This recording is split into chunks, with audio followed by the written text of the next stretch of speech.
mayambo ahanba maktada Helly Maisnamna taramna ukchabaga loinana khurumjari. Mayamda tahanjariba wari asi Mingshelda Ngaobi Sakthibi Leishabi hariba wari asigi mari suba sarugi. Wari asibu ibirakpana Yailin. Wari asi mayam puna taminarasi. Matam khara amasu hauzinkhre numidang wairamni. Tolen saurapna yaimuhigi yumtamna lai. Sumangda leptuna yaimabu kokthorei. Yaimasu taraduna thoglei. Tamphasu tolengi pinglapna kauba. Konpham maduda yaimagi matungda inarei. Yaimana ta tolen kari leire numidang wairam sida nanawgida lakpibaba. Kakhatpiru omango sida. Tolen khara kalapna. Yare. Ai kara. Wafam amada khanghange haituna lakpani. Aisu wafam ase haidi haijaningdrabani. Adubu haihaudrabadi tungdasu sigumba thabak ase thoklakloi hainingai leite. Aduna wafam ase khanghange khana lakpani. Takpiriba wafam adubu kari karamba matangda oidoini. Nanawdi wakhal taba ngamdri. Sengna hekta takpiru. Yaima nachanupa ahal poireise khara warakpi. Aikhoidi mabu ichagi mamanabagi mayambani haiduna yamna nushina khanjai. Aduga manadi tampha pakhatna. Takpiriba wafam asibu tada aigi icha poireina kari tauramba yaurabagi. Hekta sengna haibiyo nanaw singda. Ibema angang singi haktakta ahal masen saunabadi haunadi. Aduna wafam ase hekta haijaragi. Nachanupa ahal poireina icha wangthoibu chatpa ngamdaba makhai phuramni. Maram hanglabasu nachanupada hangu hairamlaga chatki. Ichado hojik phaugi oinadi wari sanaba kaya nungainaro. Pharaklaba kanda soidana hangjaki. Adubu phana ichana lalamba tarabasu mahaki khupu ase hemali. Mi sibo phauba yai. Maga yengnarurabadi ichadi yamna angang. Adugi sumathakta kaidaunungda ichana magi mathak thongbada khut thagadabasu leite. Ichagi lamchati noina adum hena khangamgani. Ngasi poiregi mataw asidi mapa ama oina ai nungai mandabadagi haiba laklibani. Yaima amadi tampha wadu tabada pakhatpana loikre. Mathasu sare hanagi machagi sajat adu amuk hauraklabra haina. Yaimana tadolen hojik phawbagi di ichado halaktri. Aduna halaklaba kanda soidana warak charaki. Angang sunadri. Aduna tadolengi maphamda magi mahut sinduna ngakpiyo haina haijagi. Icha wangthoisu phanana balayingjagi. Ngasigi di tada yobiru. Icha halakpa ngaijaragi. Yaima mibo hatoklaga lankre ngakpiyo haiba yaba. Yarabasu mado kana amatagi thamoinadi pendabani. Nangi mai yengduna ai tumina laikhibani ko. Ase hairamduna sauraktauna chatkre. Tampha masadu laita jade. Poirei lakpa ngairi wana yaimasu adu mangai. Makhoina sukhangi madudi kaidaunungda wangthoina lalamloi haibasi. Yamna tapchabani aduga amana. Machanupana sumara laitana aduk thina phugadaba natte. Masi mayam asi khanna machanupabu ngairi. Tamphana karinu madugi angangduna khalisibo. Mibo asuk thina phuba haunabraba. Migi machadu phatanungda thoklamlabadi karam tawni. Mama mapagi mai sukari mata yengtab. Ikaiba na siri. Laikai asigi mamangda icha phai haiduna thagatluba. Tatolen oirambagi phabani ko natrabadi laikai wawa lauduna loiramgadabani. Mabu hojukpo angang masadawna aidi hairisin. Masigi angang se lakta lakhi sanoba. Mama nachado angang natrabani. Si tawrabadi si thokani apapata loina khanglabani. Maram laitana hekta mibu adumna khakphuroi. Nachanupa lakdaga ingna tapna hangsi. Natrabadi amuk sauduna thokrabadi yumda halakidabasu yai. Nangi irangdo sagalakanu. Ngaihaki matungda poirei mayumda hanjilakle. Maithong adu asawbagi maithong oi. Tamphana achauba nang laklabra. Poirei khomamdana changkige taw. Yaimana amuk makha tarei. Achauba nang amuk tangaikho. Wari sanakisi. Karigino nangna migi machadubo asuk thina phururibaba. Ipa maram khangba pami. Poirei hoi mai khomamdana adumak changkre mataw aduda mama mapa oiba anido haifam khangdre. Numituma yamna kana hangbani. Mama mapa animak changduna adubo ꯑꯗꯨꯃꯛ ꯃꯔꯝ ꯈꯪꯗ ꯇꯣꯛꯈ꯭ꯔꯦ꯫ ꯃꯔꯤꯜ ꯈꯥꯕ ꯃꯆꯥꯒꯤ ꯃꯆꯤꯟꯗꯒꯤ ꯇꯥꯕ ꯐꯪꯂꯔꯣꯏ ꯍꯥꯏꯕ ꯈꯪꯂꯗꯨꯅ ꯑꯗꯨꯃꯛ ꯍꯪꯈꯤꯗ꯭ꯔꯦ꯫ ꯊꯥ ꯑꯃ ꯍꯧꯖꯤꯟꯈ꯭ꯔꯦ ꯉꯁꯤꯗꯤ꯫ ꯅꯨꯄꯤꯗꯨ ꯋꯥꯈꯜ ꯌꯥꯝꯅ ꯅꯨꯡꯉꯥꯏꯕ ꯃꯥꯜꯂꯤ꯫ ꯀꯦꯕ ꯌꯥꯕ ꯀꯦꯔꯦ꯫ ꯉꯥꯏꯍꯥꯛꯀꯤ ꯃꯇꯨꯡꯗ ꯄꯨꯡꯂꯣꯏ ꯂꯣꯏꯔꯗꯨꯅ ꯃꯄꯥꯟꯗ ꯊꯣꯛꯂꯛꯏ꯫ ꯊꯣꯏꯕꯤꯅ "ꯏꯃꯥ, ꯑꯩ ꯂꯣꯏꯔꯦ ꯆꯠꯂꯒꯦ, ꯃꯅꯝ ꯅꯝꯕꯤꯔꯣ." ꯔꯥꯁꯤ ꯍꯥꯊꯨ ꯍꯥꯊꯨ ꯆꯦꯟꯊꯣꯔꯛꯇꯨꯅ ꯃꯆꯥꯒꯤ ꯃꯅꯝꯗꯨ ꯅꯝꯕꯤꯗꯨꯅ ꯍꯥꯏꯔꯛꯏ꯫ "ꯐꯖꯅ ꯆꯠꯂꯨꯀꯣ. ꯅꯪꯅ ꯇꯧꯔꯤꯕ ꯑꯃ ꯃꯌꯨꯝ ꯈꯪꯕ ꯑꯉꯥꯡ ꯑꯃꯒ ꯆꯠꯃꯤꯟꯅꯧ ꯍꯥꯏꯕꯁꯨ ꯌꯥꯗꯦ." "ꯑꯁ, ꯋꯥ ꯌꯥꯝ ꯆꯤꯜꯂꯦꯅ ꯇꯧꯕꯅꯤ. ꯌꯨꯝꯕꯨ ꯀꯩꯅꯣ ꯍꯪꯉ ꯂꯣꯏꯔꯦ. ꯃꯤꯉꯣꯟꯗ ꯑꯗꯨꯒꯤꯕꯨ ꯋꯥ ꯑꯣꯏꯅ ꯍꯦꯛ ꯇꯧꯏ." "ꯏꯆꯥꯁꯤꯡ ꯑꯁꯤꯗꯤ ꯑꯣꯟꯊꯣꯛꯅ ꯐꯖꯈ꯭ꯔꯦꯗ. ꯃꯤꯡꯁꯦꯜ ꯃꯃꯥꯡꯗ ꯄꯨꯡ ꯑꯃꯃꯨꯛ ꯐꯝꯃꯨꯔꯕꯔꯥ ꯀꯩꯅꯣ." ꯊꯣꯏꯕꯤ ꯅꯣꯛꯐꯦꯠ ꯇꯧꯔꯨꯕꯅꯤ, ꯑꯗꯨꯕꯨ ꯃꯃꯥꯒꯤ ꯑꯔꯣꯏꯕꯒꯤ ꯋꯥꯍꯩꯗꯨꯗ ꯆꯞ ꯂꯦꯞꯈ꯭ꯔꯦ꯫ "ꯑꯗꯨꯃꯥꯏꯅ ꯍꯥꯏꯗꯣꯏ ꯑꯣꯏꯔꯗꯤ ꯐꯖꯩ ꯍꯥꯏꯗ꯭ꯔꯁꯨ ꯌꯥꯔꯦ." "ꯍꯩꯃ, ꯏꯃꯥꯅ ꯍꯥꯏꯕꯗꯤ ꯄꯨꯡ ꯑꯃ ꯆꯪꯅ ꯀꯦꯔꯕꯅꯤꯅ ꯐꯖꯔꯦ ꯍꯥꯏꯕꯅꯤꯃꯤ." "ꯑꯗꯨꯒꯤ ꯈꯨꯍꯥꯏꯗꯣ ꯌꯥꯗꯤꯌꯦ. ꯅꯍꯥꯟꯈꯩꯗꯤ ꯊꯤꯕꯗꯧꯅ ꯃꯌꯦꯛ ꯏꯁꯦꯡ ꯁꯦꯡꯗꯦꯕ. ꯏꯃꯥꯒꯤ ꯐꯖꯩ ꯈꯨꯍꯥꯏꯗꯣ ꯊꯃꯣꯏꯅ ꯌꯥꯅꯤꯡꯗꯦꯗꯣ ꯈꯪꯉꯦꯕ ꯅꯆꯥꯁꯨ." "ꯑꯉꯥꯎꯕꯤꯁꯤꯗꯤ ꯐꯖꯩꯗ, ꯏꯆꯥꯗꯤ ꯀꯦꯗ꯭ꯔꯕꯁꯨ ꯆꯝꯅ." "ꯆꯠꯂꯣ, ꯊꯦꯡꯉꯅꯤ." "ꯍꯣꯏ ꯃꯥ, ꯍꯣꯔꯦꯟ ꯏꯃꯥꯒꯤ ꯑꯆꯥꯄꯣꯠ ꯂꯩꯔꯛꯀꯦ." "ꯍꯣꯏ." ꯑꯁꯨꯝꯅ ꯁꯨꯝ ꯂꯥꯛꯏ ꯊꯣꯏꯕꯤ ꯄꯨꯟꯁꯤꯒꯤ ꯑꯍꯥꯟꯕꯅꯤ ꯈꯨꯜ ꯑꯁꯤꯗ ꯂꯥꯛꯄ꯫ ꯃꯤꯉꯣꯟꯗ ꯍꯪꯗꯨꯅ ꯂꯥꯛꯄꯅ ꯌꯧꯔꯦ ꯊꯣꯏꯅꯨ ꯍꯣꯏꯒꯤ ꯈꯨꯜ ꯑꯗꯨ꯫ ꯌꯥꯝꯅ ꯆꯤꯛꯅ ꯈꯨꯜ ꯑꯁꯤ ꯂꯩꯕ ꯌꯥꯝꯅ ꯅꯨꯡꯉꯥꯏꯒꯗꯕ ꯃꯥꯜꯂꯤ꯫ ꯍꯦꯛ ꯌꯦꯡꯕꯗ ꯌꯨꯝꯁꯤꯡ ꯑꯗꯨ ꯈꯖꯤꯛ ꯂꯥꯞꯅꯅ ꯇꯥꯏ꯫ ꯁꯨꯝ ꯂꯥꯛꯄꯅꯤ, ꯌꯨꯝ ꯑꯗꯨꯁꯨ ꯆꯞ ꯆꯥꯕꯤ ꯈꯪꯗꯕꯅꯤꯅ ꯂꯝꯕꯤ ꯃꯌꯥꯏꯗ ꯂꯦꯞꯇꯨꯅ ꯑꯣꯏꯒꯤ ꯈꯨꯠꯅ ꯃꯈ꯭ꯋꯥꯡ ꯃꯦꯠꯇꯨꯅ ꯌꯦꯠꯀꯤ ꯈꯨꯠꯅ ꯂꯩꯔꯤꯕ ꯌꯨꯝꯁꯤꯡ ꯑꯗꯨꯗ ꯊꯤꯟꯗꯨꯅ ꯀꯔꯝꯕ ꯑꯣꯏꯔꯝꯒꯅꯤ ꯍꯥꯏꯅ ꯈꯜꯂꯤ꯫ ꯃꯥꯅ ꯍꯥꯏꯕꯗꯨꯕꯨ 1, 2, 3 ꯁꯨꯕ ꯁꯤ ꯑꯣꯏꯔꯝꯒꯗ꯭ꯔꯥ? ꯑꯣꯏꯔꯝꯃꯣꯏ. ꯁꯤꯗꯤ ꯈꯤꯇꯪ ꯋꯥꯕ ꯏꯃꯨꯡ ꯃꯥꯜꯂꯤ. ꯃꯥꯅ ꯍꯥꯏꯕꯗ ꯌꯥꯝ ꯅꯨꯡꯉꯥꯏ ꯍꯥꯏꯕꯅꯤ. ꯑꯗꯨ ꯑꯣꯏꯔꯒꯗꯤ ꯀꯔꯝꯕ ꯑꯣꯏꯔꯝꯒꯅꯤ 3 ꯁꯤꯗ? 3 ꯁꯨꯕꯁꯤꯗꯤ ꯃꯥꯟꯗꯦ. 4 ꯁꯨꯕ?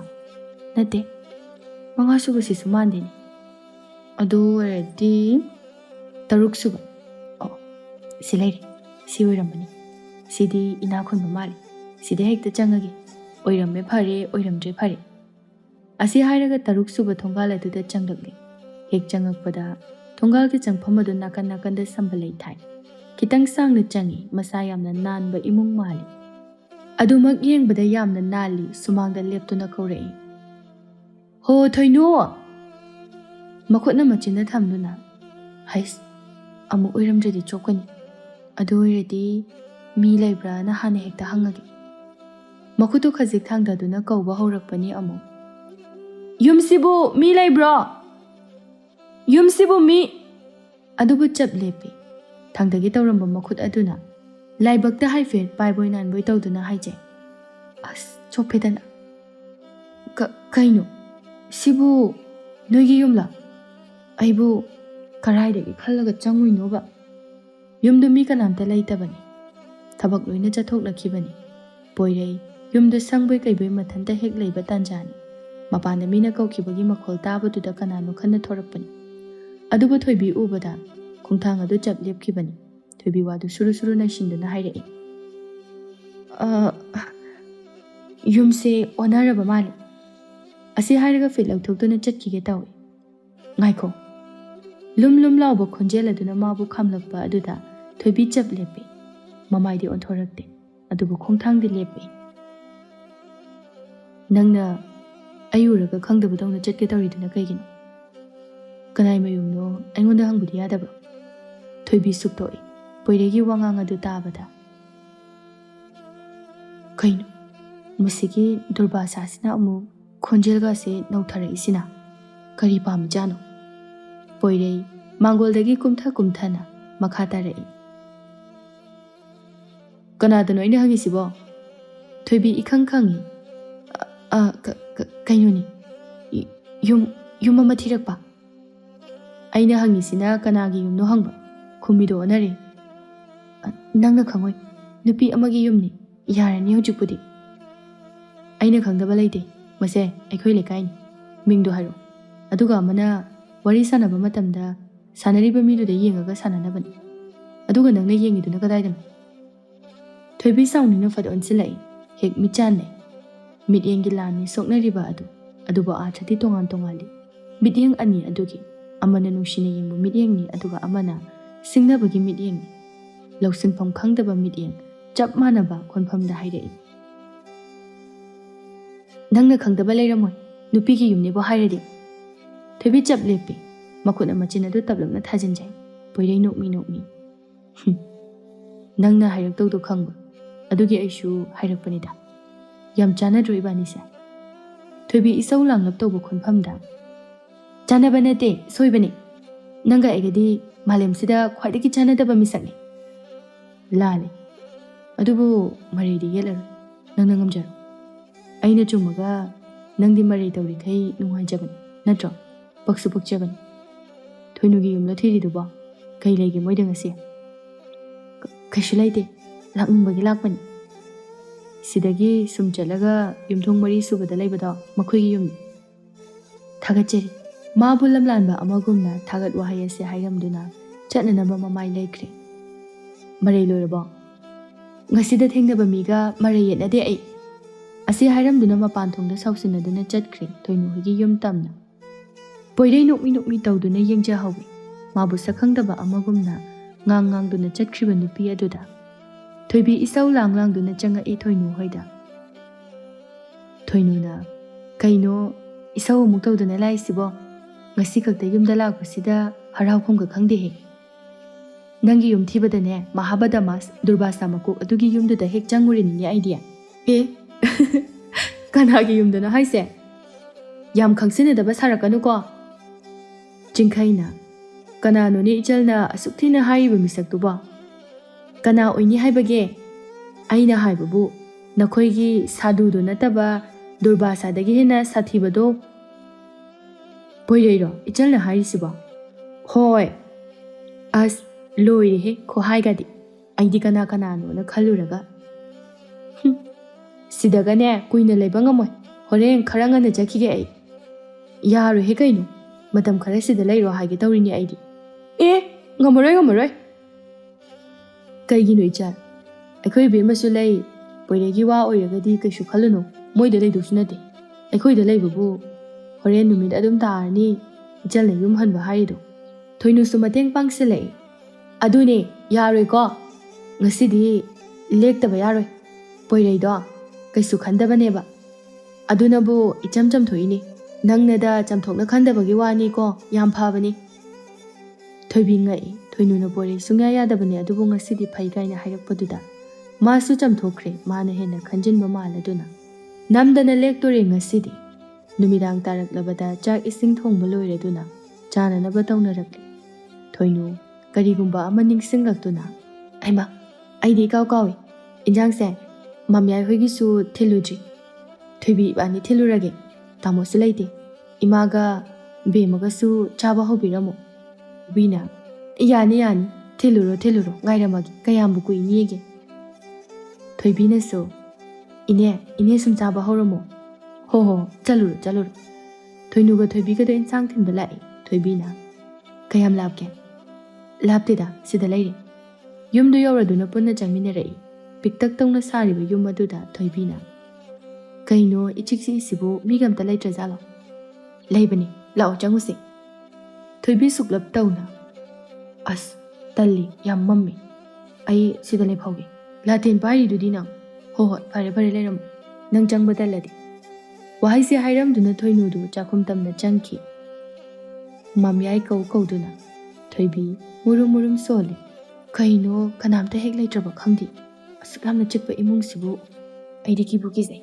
ꯉꯥꯏꯍꯥꯛꯀꯤ ꯃꯇꯨꯡꯗ ꯊꯣꯏꯅꯨ ꯁꯨꯛꯊꯣꯛ ꯊꯣꯛꯂꯛꯇꯕ ꯑꯗꯨꯗ ꯊꯣꯏꯕꯤ ꯄꯥꯈꯠꯄ ꯍꯧꯔꯛꯏ ꯃꯄꯥꯟꯗ ꯁꯨꯝ ꯂꯦꯞꯄꯗꯨ ꯍꯩꯅꯗ꯭ꯔꯗꯨꯅ ꯊꯣꯏꯅꯨꯅ ꯆꯪꯈꯤꯕ ꯃꯥꯏꯀꯩ ꯑꯗꯨꯗ ꯇꯞꯅ ꯆꯪꯕ ꯍꯧꯔꯛꯏ ꯊꯣꯏꯅꯨꯕꯨ ꯀꯧꯗꯨꯅ ꯑꯗꯨꯕꯨ ꯄꯥꯎꯈꯨꯝ ꯑꯃꯠꯇ ꯄꯤꯔꯛꯇꯦ ꯊꯣꯏꯕꯤ ꯃꯤꯍꯨꯟꯗꯨ ꯁꯨꯝ ꯆꯣꯡꯈꯠꯂꯛꯏ ꯆꯥꯛꯈꯨꯝ ꯌꯧꯔꯝꯗꯥꯏꯗ ꯊꯣꯡꯗꯨ ꯒꯝ ꯂꯥꯎꯅ ꯂꯣꯟꯁꯤꯟꯈꯤ ꯊꯣꯏꯕꯤ ꯄꯥꯈꯠꯅ ꯂꯥꯎꯔꯛꯏ ꯀꯅꯥꯅꯣ ꯃꯤꯍꯨꯜꯗꯨ ꯁꯨꯗ꯭ꯔꯦ ꯊꯣꯏꯅꯨ ꯅꯪꯒꯤꯁꯦ ꯑꯩꯉꯣꯟꯗ ꯁꯥꯟꯅꯔꯤꯔꯣ ꯑꯁꯤ ꯍꯥꯏꯔꯒ ꯊꯣꯡ ꯃꯅꯥꯛꯇ ꯆꯪꯉꯛꯄꯅꯤ ꯑꯗꯨꯕꯨ ꯀꯅꯥꯁꯨ ꯂꯩꯔꯝꯗꯦ ꯊꯣꯏꯕꯤ ꯀꯞꯂꯤ ꯊꯣꯡꯗꯨ ꯊꯤꯟꯗꯨꯅ ꯊꯣꯏꯅꯨ ꯅꯪꯕꯨ ꯀꯥꯏꯗ ꯂꯩꯒꯦꯕ ꯊꯣꯡꯁꯦ ꯑꯝꯇ ꯍꯥꯡꯉꯣꯕ ꯀꯩꯅꯣ ꯅꯣꯏꯅ ꯑꯩꯉꯣꯟꯗ ꯁꯥꯟꯅꯩꯁꯤꯕꯣ ꯑꯩ ꯌꯥꯝ ꯀꯤꯖꯩꯌꯦ ꯊꯣꯡꯁꯦ ꯑꯝꯇ ꯍꯥꯡꯉꯣꯕ ꯑꯗꯨ ꯀꯟꯅ ꯀꯧꯖꯔꯤꯕ ꯑꯗꯨ ꯀꯅꯥꯅꯁꯨ ꯃꯥꯒꯤ ꯈꯣꯟꯖꯦꯜ ꯇꯥꯗꯕꯒꯨꯝ ꯄꯥꯎꯈꯨꯝ ꯑꯃꯠꯇ ꯄꯤꯔꯛꯇ꯭ꯔꯕꯗ नुपी महाक्ति करी तौगनी हाइफम खंगलक्त्रे कीबना मसा अदु लांगोय चंसिलक्ले हाइना हाइना तंजा अदुदा महाक्की हेक मतुंगदा कनागुंबा अमा लेप्पगी सामिन फंगलक्लबदा मसादु तु चुंकिबा खंगहौदे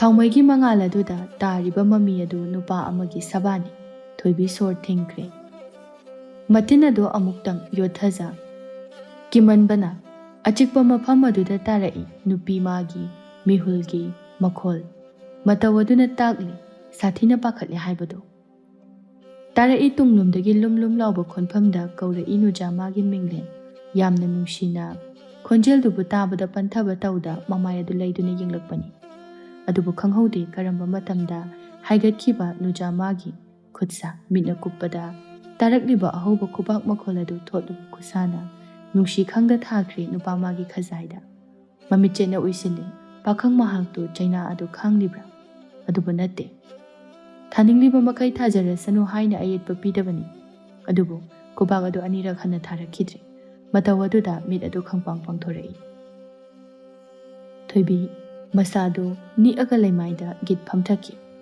मखुटना थबाकता पाइदुना मिहुल अदुबु हंथरक्ननबा होटनाजे मतव अदु येंगनबा पोइरे थोइबीबु समदुना कातमना पुसिलाई फामुंगदा फमहंदुना इसिंग खुजाय अमा पिसिलाई थोइबी मासु लौदुना थै साउनिंगबनदि मसादु लोइरबनी अदुबु पाखतकिबा अदुना मरम ओइरगा असाउबा अदु फुदोकपा ngamdabani पोइरे तपना वा nganglai अइबु वरौरबसु काइदे अदुबु पामना लौखिबा फिरेपति नते अदुबु मसिनतना अइगिसु पामबै लैतबनी थोइनुगा चिंखैगा तानरगा सिनखिबनी मरमदि नंगना अइबु पनबा फावबा यादबदुदा तौखिबनी कोना नंगना साउरबसु वारी लिगे खन मरमदि अइना नंबु नुसिरुबना मसि पुमनमक तौखिबनी थोइबी थमोइदा साउनिंगबा हराउबा फावरगले मताबु मतंग असिददि मा मताबु वरौररोय हाइबा ngamdre मानी असिगुंबा नुमित असिदि पामखिबनी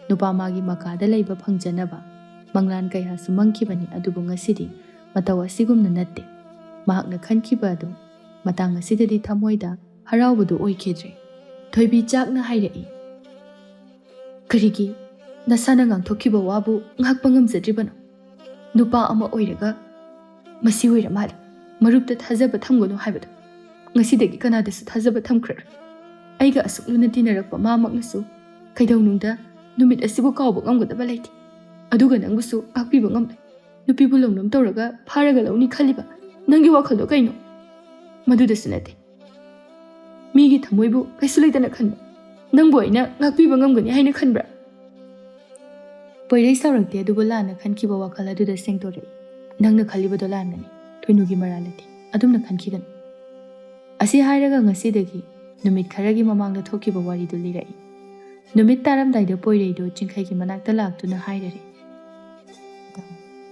अई खनबा याबा खले इकाइरबसु इकाइना इताउगी मतेंग याउदनादि थोइबीबु अइगी ओइबा हाइबसिदि ओइथोक्लरoi मदु अइ खंग अदुना नंगसि मतंगदि नतावैगी मतेंग पांगबियो हाइरमबदाइने इताउना थोइबीगिदि मतेंग पांगबा ngamgani हाइना पोइरे मतम हेनख्रे हौजिक्ति अइनासु पांगबा ngamलरoi अइ कैसु खंगदबा अमगुमना लैबनि पाउ खुदिंगमक फंगी अंगांगदो नंगना अमुक सावहलुरे हौजा मागी थमोइबु थुगाइरनो नंग मंगोंदा येतबने हेना फरनी खल नंगी सकेनबी इंगे लैदो मदु ओइना अदुम लौरु मीगी थमोइ यामना थुगाइगनो मदुना तुंगदा निंगमदबा कया लाकनी इताउ अइबु इकाइबा पीरनु तसेंगना अइ थोइबीबुदि यामना नुसिखिबने अहानबा ओइना मफमदा ngakpiyo हाइजरुबा मिखुप अदुदगी अइना खनख्रबने माबु लोगे हाइना अदुबु इंगे लैना हु थक्तुना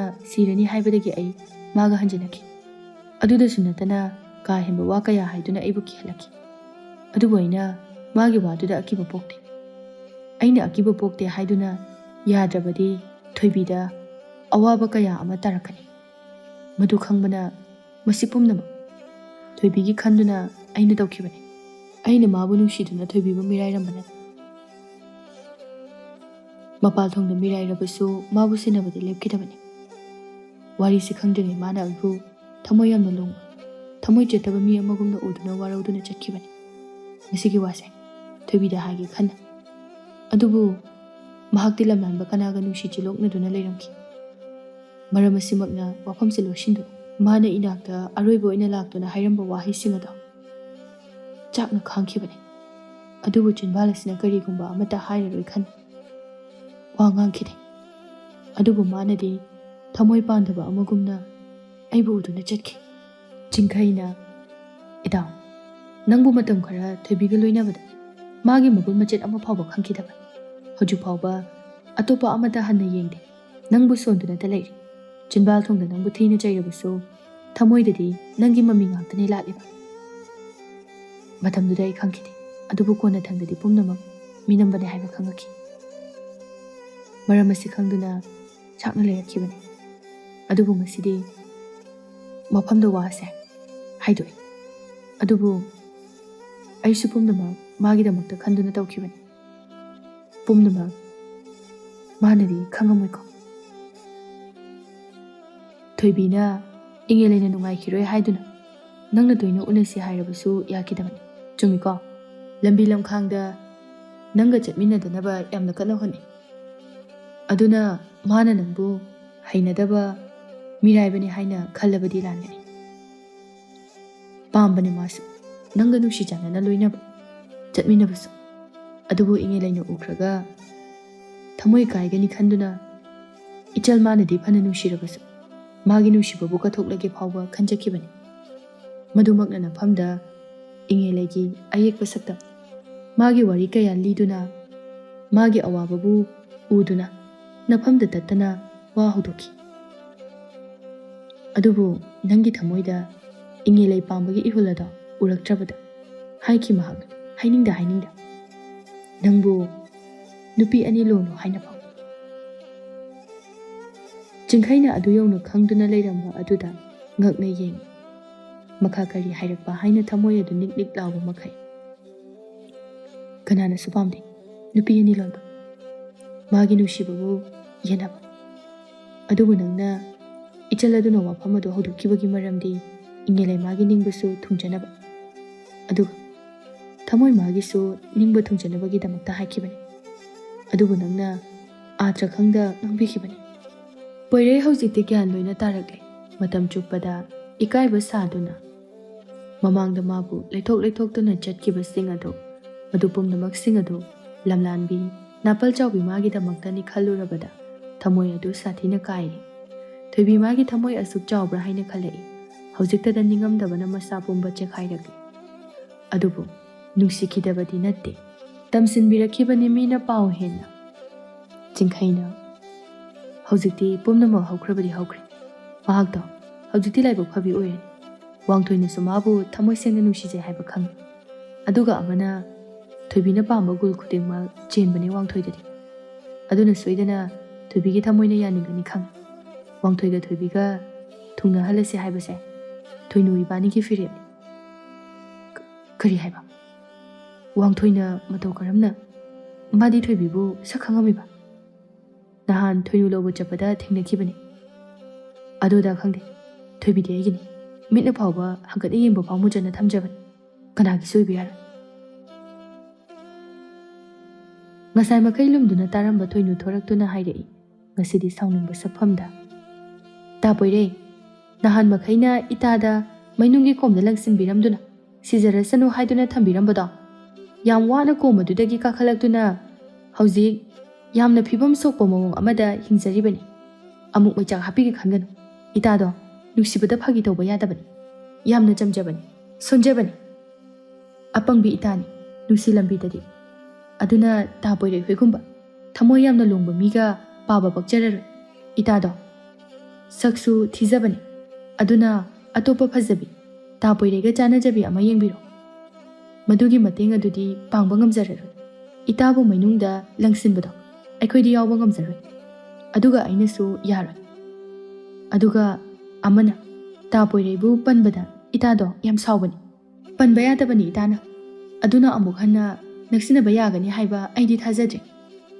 ꯊꯣꯏꯅꯨ ꯑꯩꯁꯨ ꯈꯪꯉꯤ ꯏꯁꯥꯒꯤ ꯏꯔꯥꯜ ꯑꯗꯨꯕꯨ ꯑꯩ ꯃꯥꯕꯨꯗꯤ ꯀꯥꯏꯅꯕ ꯉꯝꯂꯣꯏ ꯑꯩ ꯃꯥꯕꯨ ꯌꯥꯝ ꯅꯨꯡꯁꯤ ꯃꯁꯦ ꯃꯥꯅꯗꯤ ꯈꯪꯉꯝꯒꯅꯤ ꯄꯨꯝꯅꯃꯛ ꯃꯥꯒꯤꯗꯃꯛꯇ ꯇꯧꯈꯤꯕꯅꯤ ꯉꯥꯡꯅꯤꯡꯕ ꯉꯥꯡ ꯑꯩ ꯁꯥꯎꯔꯦ ꯊꯣꯏꯕꯤꯕꯨ ꯑꯩꯒꯤ ꯑꯣꯏꯅꯅꯕ ꯃꯇꯦꯡꯁꯤꯃꯇꯪꯗꯤ ꯄꯥꯡꯕꯤꯌꯨ ꯅꯪꯒꯤ ꯃꯇꯦꯡ ꯌꯥꯎꯗꯅ ꯃꯥꯕꯨ ꯑꯩꯒꯤ ꯑꯣꯏꯕꯗꯤ ꯑꯣꯏꯊꯣꯛꯂꯔꯣꯏ ꯍꯥꯏꯕ ꯑꯩ ꯈꯪꯉꯤ ꯑꯁꯨꯝꯅ ꯄꯣꯏꯔꯩꯅ ꯍꯥꯏꯖꯃꯟꯕꯗꯒꯤ ꯊꯣꯏꯅꯨꯁꯨ ꯉꯝꯗ꯭ꯔꯗꯨꯅ ꯃꯇꯥꯒꯤ ꯊꯃꯣꯏꯗ ꯀꯅꯥꯒꯤ ꯁꯛꯇꯝ ꯂꯥꯠꯂꯤ ꯍꯥꯏꯕ ꯃꯨꯟꯅ ꯈꯪꯕꯅ ꯋꯥꯐꯝ ꯑꯁꯤ ꯀꯣꯟꯅ ꯊꯪꯗ ꯌꯥꯔꯛꯈꯤꯕꯅꯤ ꯍꯥꯏꯕꯁꯨ ꯈꯪꯍꯜꯂꯤ ꯊꯣꯏꯕꯤꯗ ꯄꯣꯏꯔꯩ ꯃꯈꯥ ꯇꯥꯔꯛꯏ ꯑꯔꯣꯏꯕ ꯑꯣꯏꯅ ꯃꯥꯅ ꯍꯥꯏꯔꯛꯈꯤ ꯀꯔꯤꯒꯨꯝꯕ ꯑꯃꯨꯛ ꯍꯟꯅ ꯅꯪꯕꯨ ꯋꯥꯍꯜꯂꯕ ꯃꯤꯠꯂꯨꯗꯒꯤ ꯑꯋꯥꯕꯒꯤ ꯄꯤꯔꯥꯡ ꯑꯃ ꯍꯦꯛ ꯁꯤꯟꯊꯍꯟꯕꯗ ꯑꯩꯕꯨꯁꯨ ꯍꯥꯠꯄ ꯉꯝꯒꯅꯤ ꯍꯥꯏꯔꯛꯈꯤ ꯅꯪꯉꯣꯟꯗ ꯃꯤꯅꯝꯂꯅꯤ ꯈꯟꯕꯗ ꯃꯥ ꯋꯥꯈꯜꯗꯤ ꯌꯥꯝꯅ ꯅꯨꯡꯉꯥꯏꯖꯈꯤꯗꯕꯅꯤ ꯈꯟꯕ ꯌꯥꯕ ꯈꯜꯂꯕ ꯃꯇꯨꯡꯗ ꯅꯪꯕꯨ ꯃꯈꯣꯏꯗ ꯑꯃꯨꯛꯇ ꯂꯥꯛꯅꯅꯕ ꯆꯤꯊꯤ ꯊꯥꯈꯤꯕꯅꯤ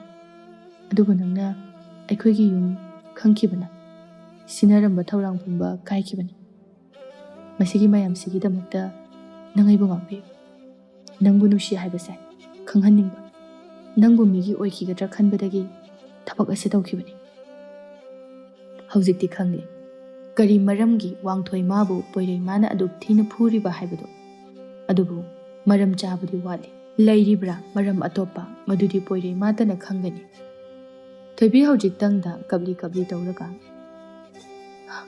ꯑꯗꯨꯏꯁꯨ ꯅꯨꯄꯤꯕꯨ ꯁꯨꯃꯥꯏꯅ ꯀꯅꯥꯅ ꯐꯅꯒꯦ ꯑꯃꯝꯕ ꯌꯨꯝꯁꯤꯗ ꯑꯩ ꯈꯪꯉꯒ ꯁꯤꯔꯝꯃꯗꯤ ꯅꯪ ꯑꯩ ꯌꯥꯝ ꯂꯧꯅꯤꯅꯦ ꯍꯥ ꯄꯣꯏꯔꯩ ꯅꯣꯛꯊꯣꯔꯛꯏ ꯅꯪꯕꯨ ꯅꯍꯥꯟꯋꯥꯏ ꯍꯥꯏꯈꯤꯗꯥꯏꯅꯦ ꯑꯩꯗꯤ ꯐꯥꯔꯒ ꯂꯧꯕꯁꯨ ꯌꯥꯝ ꯄꯥꯝꯃꯤ ꯍꯌꯦꯡꯋꯥꯏ ꯌꯥꯝ ꯅꯨꯡꯁꯤꯅꯩ ꯍꯥꯏꯌꯦ ꯀꯥꯏꯅ ꯍꯥꯏꯈ꯭ꯔꯤꯗꯨꯗꯤ ꯑꯗꯣ ꯍꯧꯖꯤꯛꯇꯤ ꯑꯩꯅ ꯅꯪ ꯐꯥꯔꯒ ꯂꯧꯗꯣꯔꯦꯀꯣ ꯌꯥꯔꯦꯀꯣ ꯀꯞꯂꯤꯕ ꯒꯥꯏꯗꯨꯅꯤꯅꯦ ꯍꯥ ꯍꯧꯖꯤꯛ ꯋꯥꯏꯗ ꯇꯧꯔꯝꯃꯤꯕ ꯁꯞꯇ꯭ꯔ ꯃꯌꯥꯝꯗꯨꯒ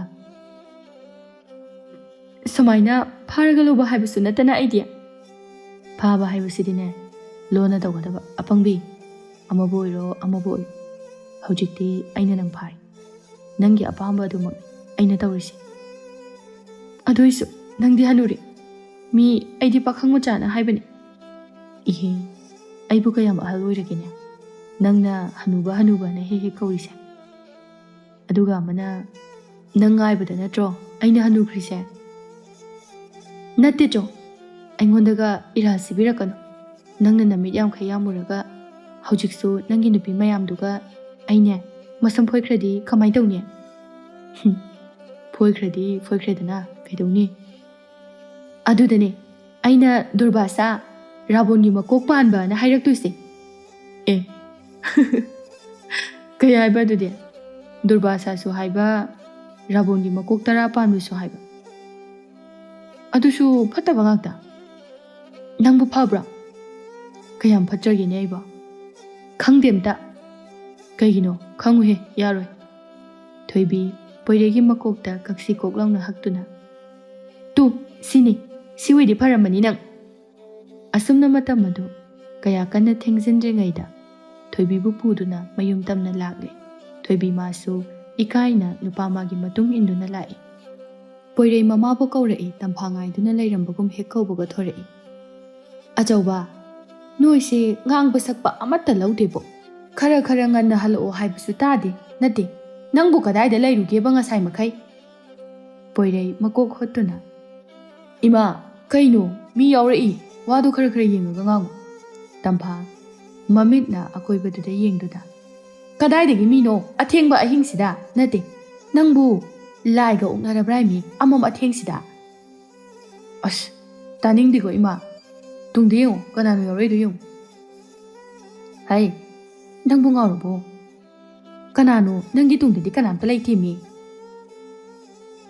ꯄꯣꯏꯔꯩ ꯇꯨꯡ ꯑꯣꯟꯊꯣꯛꯇꯨꯅ ꯌꯦꯡꯉꯛꯄꯅꯤ ꯊꯣꯏꯕꯤ ꯄꯣꯏꯔꯩꯗ ꯁꯨꯒꯠꯁꯜꯂꯛꯏ ꯑꯣꯏꯃꯥ ꯈꯪꯉꯤ ꯀꯩꯅꯣ ꯏꯄꯤꯛ ꯄꯤꯛꯈꯩ ꯇꯨꯡꯁꯤꯗ ꯊꯣꯏꯕꯤ ꯌꯥꯝ ꯇꯞꯅ ꯀꯔꯤ ꯑꯩꯕꯨ ꯌꯥꯝ ꯄꯤꯛꯄꯗꯧꯅ ꯉꯁꯤꯀꯣ ꯍꯅꯨꯕ ꯅꯪ ꯊꯅꯝꯃꯒ ꯆꯠꯈꯤꯁꯅꯤ ꯅꯌꯨꯝꯁꯤꯗꯒꯤ ꯇꯝꯐꯥ ꯃꯆꯥꯒꯤ ꯃꯅꯥꯛꯇ ꯀꯨꯝꯊꯔꯛꯏ ꯍꯥꯏ ꯀꯩꯗꯧꯔꯦ ꯑꯆꯧꯕ ꯅꯊꯟꯗ ꯋꯥ ꯉꯥꯡꯉꯤꯗꯨꯕꯣ ꯄꯣꯏꯔꯩ ꯊꯣꯏꯕꯤꯕꯨ ꯃꯥꯒꯤ ꯇꯨꯡꯗꯒꯤ ꯄꯨꯊꯣꯔꯛꯏ ꯍꯩꯃꯥ ꯅꯨꯄꯤꯅꯤꯅꯦꯍꯦ ꯀꯩꯅꯣ ꯇꯝꯐꯥ ꯏꯃꯨꯡꯗ ꯑꯣꯟꯁꯤꯟꯗꯨꯅ ꯃꯄꯨꯔꯣꯏꯕꯕꯨ ꯀꯧꯔꯛꯏ ꯃꯣꯏ ꯄꯥꯕꯨꯡ ꯑꯣ ꯃꯈꯣꯏ ꯄꯥꯕꯨꯡ ꯑꯝꯇ ꯊꯣꯛꯄꯤꯔꯛꯑꯣ ꯃꯄꯥꯟꯁꯤꯗ ꯊꯣꯏꯕꯤ ꯄꯣꯏꯔꯩꯗ ꯌꯦꯡꯗꯨꯅ ꯀꯩꯅꯣ ꯏꯅꯦꯝꯄꯣꯛꯅ ꯇꯧꯔꯤꯁꯤꯕꯣ ꯅꯨꯄꯤꯕꯨ ꯑꯝꯇ ꯎꯗ꯭ꯔꯤꯕꯗꯧꯅ ꯅꯨꯄꯤꯅꯤ ꯀꯥꯏꯅ ꯍꯥꯏꯁꯤꯕꯣ ꯅꯪꯗꯣ ꯌꯥꯝ ꯐꯖꯕꯒꯤ ꯂꯥꯏꯒꯤ ꯃꯆꯥꯕꯨ ꯃꯥꯜꯂꯨꯔꯕ ꯑꯗꯨꯒꯤꯅꯤ ꯄꯥꯕꯨꯡ ꯀꯧꯊꯣꯔꯛꯏꯁꯦ ꯑꯣ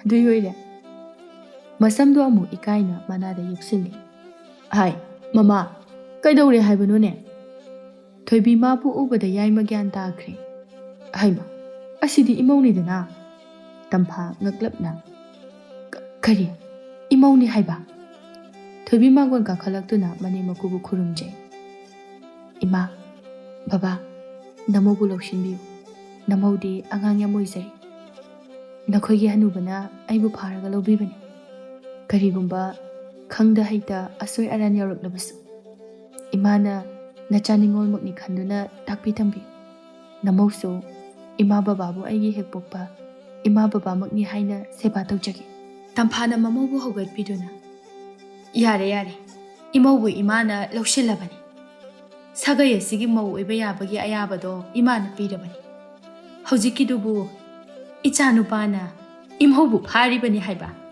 ꯑꯗꯣ ꯏꯃꯧꯕꯨ ꯅꯁꯥꯅꯒ ꯌꯥꯗꯕ꯭ꯔꯣ ꯌꯥꯕꯕꯨꯗꯤ ꯌꯥꯏꯌꯦ ꯏꯃꯥ ꯌꯥꯏꯃ ꯊꯣꯏꯕꯤꯒꯤ ꯏꯆꯝ ꯆꯝꯕ ꯃꯇꯧꯗꯨꯗ ꯅꯣꯛꯃꯤ ꯅꯣꯛꯃꯤ ꯇꯧꯗꯨꯅ ꯍꯥꯏꯔꯛꯏ ꯍꯥ ꯀꯔꯤ ꯌꯥꯕꯨꯗꯤ ꯌꯥꯏ ꯍꯥꯏꯕ ꯇꯝꯐꯥꯅ ꯃꯈꯥ ꯇꯥꯔꯛꯏ ꯉꯥꯏꯈꯣꯅꯦ ꯅꯪꯕꯨ ꯆꯍꯤ ꯀꯌꯥ ꯁꯨꯔꯒꯦꯅꯦ ꯊꯣꯏꯕꯤ ꯃꯈꯨꯠ ꯑꯗꯨ ꯊꯦꯛ ꯊꯦꯛꯇꯨꯅ ꯄꯥꯏ 15 16 17 19 10 ꯁꯨꯗ꯭ꯔꯤ ꯑꯗꯨ ꯑꯣꯏꯔꯗꯤ ꯏꯃꯥ 19ꯒ ꯃꯈꯥꯏ ꯆꯪꯉꯛꯄꯅꯤ ꯍꯥ 19ꯒ ꯃꯈꯥꯏ ꯆꯪꯉꯛꯄ ꯑꯣ ꯇꯝꯐꯥ ꯃꯆꯥꯅꯨꯄꯥꯗ ꯑꯣꯟꯁꯤꯜꯂꯛꯇꯨꯅ ꯏꯕꯨꯡꯉꯣ ꯅꯪꯕꯨ ꯏꯃꯥꯅ ꯅꯨꯄꯤ ꯐꯪꯗꯦ ꯐꯪꯗꯦ ꯍꯥꯏꯅ ꯆꯩꯔꯨꯔꯤꯕꯁꯤꯗꯤ ꯑꯉꯥꯡꯁꯦ ꯆꯥꯎꯕ ꯉꯥꯏꯕꯒꯤ ꯑꯣꯏꯔꯦꯗꯅ ꯄꯣꯏꯔꯩ ꯏꯀꯥꯏꯔꯞ ꯇꯧꯅ ꯏꯃꯥ ꯅꯨꯡꯁꯤꯕꯗꯕꯨ ꯆꯍꯤ ꯈꯥꯏꯅꯕ꯭ꯔꯣ ꯑꯉꯥꯡ ꯑꯍꯜ ꯍꯥꯏꯕ ꯂꯩꯇꯦ ꯅꯨꯡꯕꯨ ꯅꯨꯡꯁꯤꯔꯕꯗꯤ ꯌꯥꯔꯦ ꯌꯥꯏꯃ ꯃꯆꯥꯗ ꯌꯦꯡꯗꯨꯅ ꯃꯈꯨꯠ ꯊꯥꯡꯒꯠꯇꯨꯅ ꯌꯥꯔꯦ ꯍꯥꯏꯕꯒꯨꯝꯅ ꯏꯪꯒꯤꯠ ꯇꯧꯁꯤꯜꯂꯛꯇꯨꯅ ꯅꯣꯛꯁꯤꯜꯂꯤ ꯇꯝꯐꯥ ꯃꯃꯧꯕꯨ ꯄꯨꯁꯤꯟꯗꯨꯅ ꯏꯃꯨꯡ ꯇꯝꯅ ꯆꯪꯈ꯭ꯔꯦ ꯑꯍꯤꯡ ꯑꯁꯤꯃꯁꯨ ꯂꯣꯏꯈ꯭ꯔꯦ ꯑꯗꯨꯃꯛ ꯃꯊꯪꯒꯤ ꯑꯌꯨꯛꯅꯤ ꯃꯔꯥꯡ ꯃꯔꯥꯡ ꯇꯧꯏ ꯁꯅꯥꯀꯥꯗ ꯆꯪꯉꯛꯇꯨꯅ ꯃꯅꯤꯗ ꯋꯥꯀꯠꯂꯤ ꯀꯔꯤꯅꯣꯕ ꯅꯣꯏꯒꯤ ꯅꯌꯥꯝꯕꯁꯤꯕꯨ ꯑꯁꯨꯛ ꯌꯥꯝꯅ ꯋꯥꯈꯜ ꯌꯥꯎꯗ꯭ꯔꯤꯁꯤꯕꯨ ꯃꯁꯥꯒ ꯆꯥꯟꯅꯕ ꯅꯨꯄꯤ ꯄꯨꯔꯛꯇ꯭ꯔꯤꯁꯤꯕꯨ ꯑꯁꯨꯛ ꯌꯥꯝ ꯑꯉꯥꯡ ꯑꯣꯏꯕꯤꯁꯤꯗ ꯏꯆꯦ ꯀꯧꯗꯣꯏꯔꯕ ꯑꯩꯕꯨ ꯉꯝꯃꯔꯣꯏꯀꯣ ꯅꯍꯥꯟꯃꯨꯛ ꯊꯣꯏꯅꯨ ꯂꯧꯈꯠꯄꯒꯤ ꯆꯠꯂꯨꯕꯗꯒꯤ ꯏꯆꯦ ꯀꯥꯏꯅ ꯀꯧꯔꯛꯏꯕꯅꯦꯕ ꯑꯩꯉꯣꯟꯗ ꯍꯧꯖꯤꯛꯅ ꯑꯩꯅ ꯑꯃꯨꯛ ꯑꯁ ꯏꯀꯥꯏꯕꯅ ꯁꯤꯔꯦꯗ ꯃꯁꯤ ꯄꯨꯝꯅꯃꯛꯁꯦ ꯑꯉꯥꯡ ꯅꯉꯣꯟꯗ ꯂꯩꯔꯨꯕꯗꯒꯤ ꯊꯣꯛꯄꯅꯤ ꯈꯪꯉꯕ ꯀꯩꯅꯣ ꯑꯗꯨꯛ ꯌꯥꯝꯅ ꯏꯁꯧ ꯇꯧꯔꯤꯗꯨꯕꯣ ꯗꯥꯆꯧꯕꯅ ꯄꯥꯝꯃꯦꯅ ꯈꯜꯂꯛꯑꯕ ꯅꯨꯄꯤꯗꯨꯕꯨ ꯍꯧꯖꯤꯛꯄꯨ ꯀꯔꯤ ꯍꯥꯏꯗꯣꯔꯤꯒꯦ ꯅꯨꯡꯁꯤꯕꯗꯕꯨ ꯑꯉꯥꯡ ꯑꯍꯜ ꯍꯥꯏꯕ ꯑꯃ ꯂꯩꯕ꯭ꯔꯣ ꯋꯥꯔꯤꯕꯨ ꯑꯩꯉꯣꯟꯗꯒꯤ ꯍꯟꯕ ꯅꯪꯕꯨ ꯑꯩꯅ ꯂꯧꯔꯤꯁꯤꯅꯤ ꯁꯤꯒ ꯆꯞ ꯃꯥꯟꯅꯩꯀꯣ ꯀꯧꯗ ꯌꯥꯗ꯭ꯔꯕꯗꯤ ꯀꯧꯕ ꯇꯥꯔꯦꯗꯅ ꯀꯧꯔꯒ ꯃꯥꯏ ꯍꯩꯅꯖꯔꯛꯆꯅꯤ ꯃꯤꯡꯒꯧꯒꯤꯕꯨ ꯋꯥ ꯑꯣꯏꯅ ꯍꯦꯛ ꯇꯧꯏ ꯐꯅ ꯑꯗꯨꯝ ꯅꯨꯡꯉꯥꯏꯔꯤꯌꯦ ꯑꯩꯗꯤ ꯗꯥꯆꯧꯕꯒꯤ ꯃꯆꯤꯡ ꯑꯁꯤꯒ ꯅꯨꯄꯤꯁꯤꯒꯤ ꯃꯇꯧ ꯑꯁꯤꯒ ꯌꯦꯡꯕ ꯅꯨꯡꯉꯥꯏꯗꯧꯔꯤ ꯁꯅꯥꯃꯅꯤꯒꯤ ꯃꯀꯣꯛꯇ ꯏꯟꯗꯨꯅ ꯅꯨꯡꯉꯥꯏꯅꯤ ꯌꯥꯝ ꯅꯨꯡꯉꯥꯏꯅꯤ ꯍꯥꯏꯁꯤꯅꯤ ꯅꯪ ꯃꯧ ꯑꯇꯣꯝꯕꯤ ꯅꯪꯕꯨ ꯑꯝꯇ ꯊꯣꯛꯂꯛꯎꯅꯦꯍꯦ ꯁꯅꯥꯃꯅꯤꯗ ꯃꯆꯤꯟꯗꯣ ꯄꯩꯁꯤꯜꯂꯝꯗꯨꯅ ꯆꯠꯈ꯭ꯔꯦ ꯉꯥꯏꯍꯥꯛꯀꯤ ꯃꯇꯨꯡꯗ ꯃꯔꯥꯡ ꯃꯔꯥꯡ ꯇꯧꯗꯨꯅ ꯊꯣꯏꯕꯤꯕꯨ ꯊꯤꯟꯈ꯭ꯔꯦ ꯂꯨꯍꯣꯡꯕꯒꯤ ꯃꯇꯝꯗꯤ ꯂꯦꯞꯇ꯭ꯔꯤ ꯃꯃꯥ ꯃꯄꯥꯅ ꯃꯆꯥꯒꯤ ꯃꯆꯤꯟ ꯍꯪꯈꯤꯒꯅꯤ ꯍꯥꯏꯕꯗꯒꯤ ꯅꯨꯃꯤꯗꯥꯡꯒꯤ ꯃꯇꯝꯅꯤ ꯏꯃꯨꯡꯒꯤ ꯃꯤꯁꯤꯡ ꯑꯗꯣ ꯉꯁꯤꯗꯤ ꯆꯥꯛ ꯄꯨꯂꯞ ꯆꯥꯃꯤꯟꯅꯩ ꯄꯣꯏꯔꯩꯅ ꯏꯃꯥ ꯂꯨꯍꯣꯡꯕꯗꯣ ꯌꯥꯔꯤꯈꯩ ꯊꯨꯖꯟꯅꯕ ꯍꯥꯏꯕꯤꯌꯨ ꯌꯥꯏꯃ ꯆꯥꯛ ꯆꯥꯅ ꯆꯥꯅ ꯃꯆꯥꯒꯤ ꯋꯥꯉꯥꯡ ꯑꯗꯨꯗ ꯇꯥꯞ ꯑꯣꯛꯇꯨꯅ ꯈꯨꯝꯂꯛꯏ ꯑꯆꯧꯕ ꯍꯣꯡꯗꯨꯒꯤ ꯂꯩꯔꯕꯗꯨꯗ ꯉꯥꯏꯉꯝꯗ꯭ꯔꯤꯕꯅꯤꯅꯦ ꯍꯥ ꯈꯪꯍꯣꯡ ꯍꯣꯡꯅꯤꯡꯉꯛꯏꯅꯦꯕ ꯅꯪꯒꯤꯗꯣ ꯃꯅꯤꯁꯨ ꯍꯦꯛꯇ ꯃꯇꯦꯡ ꯄꯥꯡꯁꯤꯜꯂꯛꯏ ꯄꯥꯕꯨꯡ ꯈꯔ ꯌꯥꯝ ꯍꯥꯏꯌꯨ ꯅꯍꯥꯟꯋꯥꯏ ꯑꯩꯉꯣꯟꯗ ꯌꯥꯝ ꯇꯧꯈꯤꯕꯗꯣ ꯍꯦꯡꯉꯥ ꯅꯪ ꯇꯨꯃꯤꯟ ꯂꯩꯌꯨꯀꯣ ꯀꯩ ꯈꯪꯗꯅ ꯅꯪꯅ ꯑꯆꯧꯕ ꯆꯥꯛꯇꯣ ꯍꯥꯟꯅ ꯑꯃꯨꯛꯇ ꯆꯥꯕ ꯂꯣꯏꯁꯤꯟꯈꯣ ꯑꯗꯨꯒ ꯉꯥꯡꯅꯁꯤ ꯌꯥꯔꯣꯏ ꯏꯃꯥ ꯌꯥꯔꯤꯈꯩ ꯊꯨꯖꯤꯟꯁꯦ ꯍꯥꯏꯌꯣꯕ ꯑꯉꯥꯡꯗꯣ ꯃꯉꯣꯟꯗ ꯉꯥꯎꯖꯕ ꯅꯨꯄꯥ ꯌꯥꯝ ꯂꯩꯕꯅꯦꯕ ꯅꯣꯏ ꯈꯪꯗꯕꯩꯅꯦꯕ ꯁꯤꯐꯥꯎꯗ ꯌꯥꯝ ꯋꯥꯅ ꯑꯩꯅ ꯐꯥꯔꯒ ꯆꯦꯟꯖꯔꯤꯅꯤ ꯇꯝꯐꯥ ꯃꯆꯥꯒꯤ ꯏꯄꯪ ꯄꯪꯅ ꯉꯥꯡꯊꯣꯔꯛꯂꯤꯕ ꯋꯥꯉꯥꯡ ꯑꯗꯨꯗ ꯆꯩꯕꯣꯏ ꯈꯣꯠꯄꯣꯏ ꯇꯧꯔꯛꯏ ꯍꯣꯏꯅꯦ ꯍꯥꯏꯅꯤꯅꯦ Ado nupi mayumgi mina yaraktrabadi ima hoisu upai leite. Sigumbai maramdadine nupi mayumna chawi ko. Adu orasu yanaba haino haiba. Mani ahalaman saduna khaude mai. Poirei manida mamitu phaina yengsili. Achauba yamda ngaingam singam daba phatabani ko. Imana phanana basingani. Jakto amta phajana chasilu. Haina matamdi sum haujinki imung ani yanaduna athubada thoibi amadi poire anigi luhongbagi numit lepkhre. Matam amada adu kakna ngangkhiba wangangsing adu thoibi mahakna kawba leite do. Mingonda singnaba haitabi nupidu aduk sonbra napal yaudabra haina khanbani adubu mina sona ubani magi wangangdaba mataw aduda tumina leiduna machang oiba maru oiba wakhak ngangduna mibu ikaiba pibani. Magi wangang amada thamoyong na panbani. Tendagi suhen na thauba wangang ni apangba moigumba angang macha taba mataw uttuna khatna chaina batawbagi mahol supnagi wahay ama khakna ikaiba piba ngambi thoibi ni do. Tawgi khanna tawbra mahaksu. Bartona do ihan hana ingile magi makhutta yaurari thamoido chakna yengjai ningsinglai adungai haikhibado. Ingilegi luhongbagi barton do ihan hana nangi ming hana iduna nakhutmaktada sinagani. Adubo haujiktada ikaibana masadu hingna sibagum phaurai. Thoibi magi wangangda thabangna ulakpa mataw asinasu heli. Mahakna chakpa matam amada thoibi mana haikhiba wahay yengkiba karemnaba thausadaba mityengsing adu ningsinglakpa mikupta ma angaubi ongadawri. Khalubani matam adudadi mangonda kalakpagi yengba mityengni haina adubo haujiktada khanglakli mityeng adugi atra. Ingele masadu chakpa kalakpa ikaibana tawpham khangdre. Somdasu thamoi anina wana ngaizaba numit adu laklare. Asoi angam yaudana ayek apan leitana. Adumak panthung yawminakre pakhang leisa anima. Hairambani mapamlamdam thadoklamdaigi aroiba khong thangtorakpa mikup adudana son pikna ingele magi maphamda. Aina haidro. Karigumba aina pamamba thoklabadi nangisu oiba phangloi haina. Nafamda kathoklaba aigi nungsibabu nangna karemnaduna aibu singnaduna hairakhiba natro. Ngambadi oizaw haina warauganuko. Nangi napaldo thudek ningbana aina nafamda kathokpa nungsibane haiba nasana yaningribado. Thabangna utpani. Ngammi haibado aina pangthokpa. Nungsibado aina amuk lawba ngammi haibado khanghanbani. Matungdi aibu singnage haina khanganu. Aidi nangumba wakhal pikpa nasagida khanba ai mangaire haina khanba misakto aidi nate. Wafam asimang ingilay magi nakong mayada hairambado ingilay ikaiba na masado haifam khangdaba haibado oire. Masak phajai pongluba miyamgi noknafam oire. Tasengna magi napal aduna maram oiraga mipum khudingmakna chibon ngangnaba hauredo masak phajabi Leishabi asi. Numit asidagi hanadagi hena nungaiba imung haibado oire mamau anigi matawda awaba kawkre. Thoibi magi matawmakne machil manaw anidudi amana amagi asoiba thiduna noknari. Mahausadagi thoibi madi marai kanbani sanamasu thoibi mangondagi taba natte. Hujikti marai asi nupa ani adudi nupidugi maraida onthokna wareda. Thoibi poirei mabu kawduna mapanda thoklai. Ima dachawdi kai chakhrage kadale hodi. Haima ima di khangde ni he imauda hairamdrabro. Thoibi machindu paithokduna hairamde amta ima nachanupa sena hawai sumaina sumku chatpraba aidi senaba ngamoidawribo. Mani tanja chana phat hairai. Itaima akhoi dachawbugi wariro. Hoya tumba ado noi dachawbudu thongandaga thengnarakpra nangna thongande changaido. Mani yamana hairai. O dachawbudo ine thambanugi porphamda mauna hamaga wari sanaraga lehobani. Aishu munnadi yengsilaktre. Thoibi magi haunabi ping laukre manigi wadu taraga. Kariba mauna haba khangidana ngasidi rabon makoka loina thugaigiba lakta sanubama. Asi hairaga fet haidoktuna imung tamna changkhre sahum naina. Mani noktuna lehawi.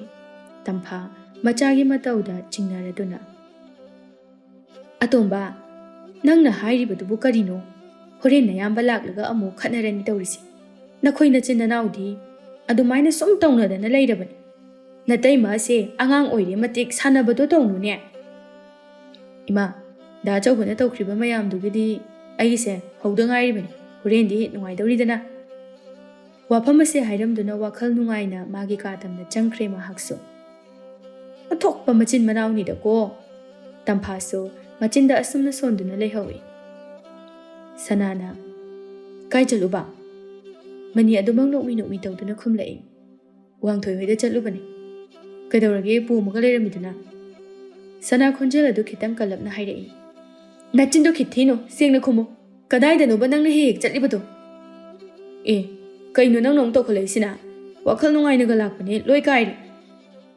ꯁꯅꯥꯃꯅꯤꯒꯤ ꯃꯁꯝ ꯑꯗꯨ ꯐꯣꯏꯗꯨꯅ ꯀꯔꯤꯒꯤ ꯋꯥꯈꯜ ꯅꯨꯡꯉꯥꯏꯕ ꯅꯨꯡꯉꯥꯏꯔꯣ ꯑꯗꯨ ꯑꯣꯏꯔꯗꯤ ꯁꯤ ꯑꯣꯏꯗꯤ ꯅꯨꯡꯉꯥꯏꯔꯝꯃꯅꯤꯅꯦ ꯍꯥ ꯑꯁ ꯀꯔꯤꯅꯣ ꯊꯥꯗꯣꯛ ꯑꯝꯇ ꯀꯅꯥꯅꯃꯨꯛ ꯀꯔꯤ ꯇꯝꯁꯤꯜꯂꯛꯑꯒꯦꯕ ꯅꯪꯁꯦ ꯄꯨꯔꯥ ꯑꯉꯥꯡ ꯃꯆꯥꯒ ꯆꯞ ꯍꯦꯛ ꯃꯥꯟꯅꯩꯍꯦ ꯆꯍꯤꯗꯤ ꯐꯅ ꯌꯥꯝꯃꯦ ꯒ꯭ꯌꯥꯟ ꯑꯃ ꯁꯨꯛꯇꯥ ꯇꯥꯗꯦ ꯍꯥꯏꯔꯤꯕ ꯅꯪꯗꯤ ꯇꯥꯔꯦꯍꯦ ꯍꯥ ꯌꯥꯝ ꯇꯥꯔꯦꯕ ꯑꯩ ꯏꯁꯥꯃꯛꯅꯦ ꯋꯥꯡꯊꯣꯏ ꯍꯣꯏꯗ ꯂꯥꯛꯑꯝꯃꯤ ꯅꯪ ꯂꯩꯍꯧꯗꯦ ꯅꯠꯇꯦ ꯋꯥꯡꯊꯣꯏ ꯍꯣꯏꯒꯤ ꯌꯨꯝꯁꯤꯕꯨ ꯑꯅꯤ ꯁꯨꯕ꯭ꯔꯣ ꯅꯪ ꯍꯥꯏꯁꯤꯅꯤ ꯅꯪ ꯐꯨꯛ ꯍꯧꯒꯠꯇꯨꯅ ꯀꯥꯗꯒꯤ ꯊꯣꯛꯈ꯭ꯔꯦ ꯃꯅꯤꯅ ꯑꯁ ꯀꯔꯝꯕ ꯇꯟꯖꯥꯗ ꯂꯥꯛꯏꯖꯥꯠꯅꯣ ꯃꯁꯤꯅ ꯑꯃꯨꯛ ꯄꯣꯏꯔꯩ ꯃꯣꯟꯗꯥ ꯑꯃꯒ ꯀꯥꯗ ꯆꯪꯂꯛꯏ ꯅꯪꯅ ꯄꯥꯝꯕꯈꯩꯗꯣ ꯂꯣꯏꯅ ꯍꯥꯏꯔꯝꯃꯕꯅꯤ ꯑꯇꯩꯗꯤꯅꯦ ꯑꯝꯇ ꯆꯤꯊꯗ꯭ꯔꯦꯗ ꯊꯣꯏꯕꯤ ꯃꯃꯤꯠ ꯐꯩꯅ ꯌꯦꯡꯂꯛꯏ ꯀꯩꯗꯧꯔꯦ ꯃꯤꯠꯌꯦꯡꯗꯨꯅ ꯑꯃꯨꯛ ꯊꯣꯏꯕꯤ ꯁꯥꯎꯔꯤ ꯏꯁꯧ ꯂꯥꯡꯂꯛ ꯇꯧꯕ ꯈꯣꯟꯐꯝꯗ ꯄꯣꯠꯐꯝꯗꯨꯗ ꯅꯠꯇ꯭ꯔꯗꯤ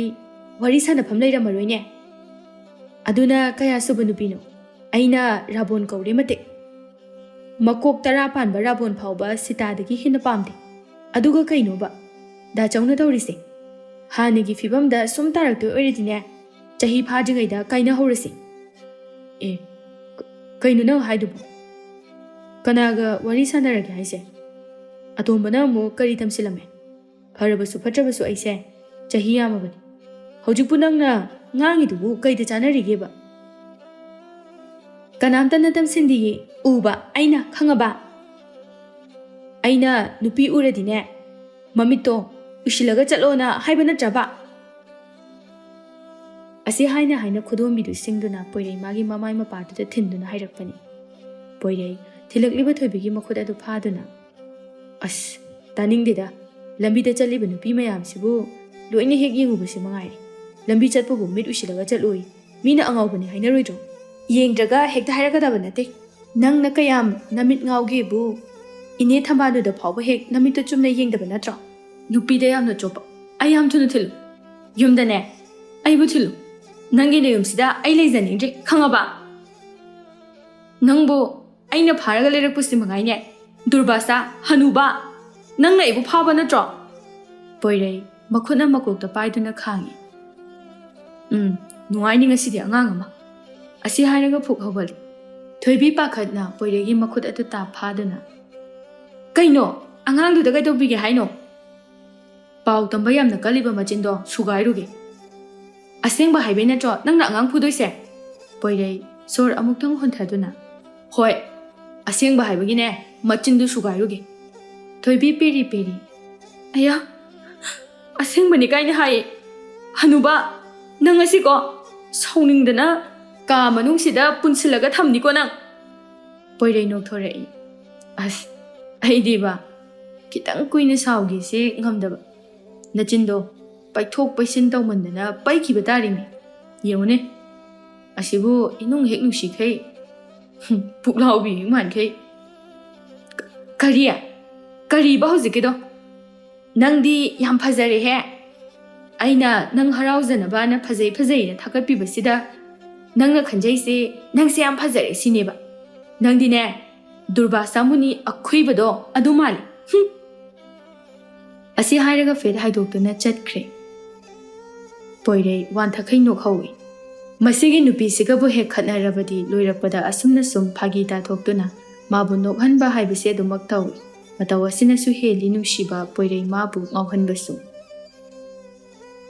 ꯊꯥ ꯊꯥ ꯈꯔ ꯈꯖꯤꯛ ꯍꯧꯖꯤꯟꯈ꯭ꯔꯦ ꯃꯃꯥ ꯃꯄꯥꯅ ꯀꯧꯕꯗꯒꯤ ꯆꯠꯂꯨꯔꯦ ꯍꯜꯂꯛꯄꯅꯤ ꯃꯇꯩ ꯃꯅꯥꯎ ꯑꯅꯤꯗꯨ ꯍꯜꯂꯛꯄꯒꯤ ꯂꯝꯕꯤꯗ ꯀꯨꯏꯔꯕꯒꯤ ꯃꯇꯨꯡꯗ ꯏꯉꯦꯂꯩꯃꯥꯒ ꯊꯦꯡꯅꯔꯨꯔꯦ ꯊꯣꯏꯕꯤ ꯃꯍꯥꯛꯁꯨ ꯏꯆꯝ ꯆꯝꯊꯣꯛꯇꯦ ꯉꯁꯤꯗꯤ ꯏꯉꯦꯂꯩ ꯇꯥꯅꯅꯕ ꯍꯥꯏꯔꯝꯃꯤ ꯃꯇꯝ ꯑꯃꯗ ꯏꯉꯦꯂꯩꯃꯥꯅ ꯍꯥꯏꯔꯛꯈꯤꯕ ꯋꯥꯐꯝ ꯑꯗꯨꯃꯛ ꯃꯔꯧ ꯂꯩꯅ ꯑꯩꯗꯤ ꯃꯤꯒꯤ ꯃꯀꯥꯗ ꯌꯦꯠꯀꯗꯕꯒꯤ ꯃꯍꯨꯠ ꯁꯤꯖꯈꯤꯕꯅ ꯍꯦꯟꯅ ꯐꯩ ꯑꯗꯨꯒ ꯑꯃꯅ ngasi phauba kana amagi makada yetkibasu leite aidi mina yetlaklabasu katho amduna chatpa mini khaliba wakhalda onare chumthok piramge ngasi dine yetlibase ainate nangni nang nahangna agi punsida laktuna yelakhibani mado nasana khangjakidabani nasadagi napalni hena wanglabanina ningamdaba poklakpa haibase masana tabani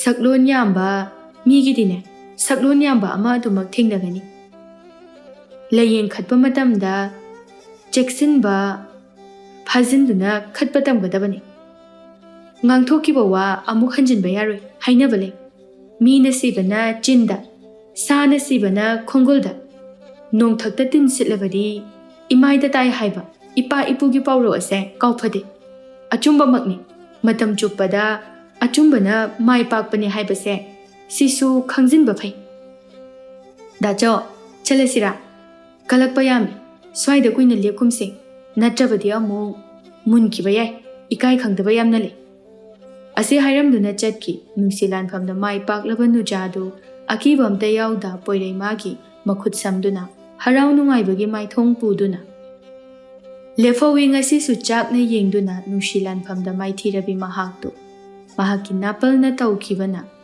mana hele pumna makhanna pangthokna ngangkhiba tawkhiba sing aduna maram oiraga phangling asidi madugi mahe ngasi su atapa khonphamda ikaiba piramni thamoida tana thinbagumna nachepta yanduna nganglamliba wangang aduna ikaibana mamai phauba haikatuna chatpa ngamlamde ahingi matamni mi loina tumnakraba matung athengba ahing aduda matai manau anidu mangolda makhong ani yanthaduna phamlaga tha jamagi phajababu yengjaduna wari kaya ama sanari thoibi poirei magi lengbanda ngathaduna tablapna hairei nupa mabu tananaba mawongda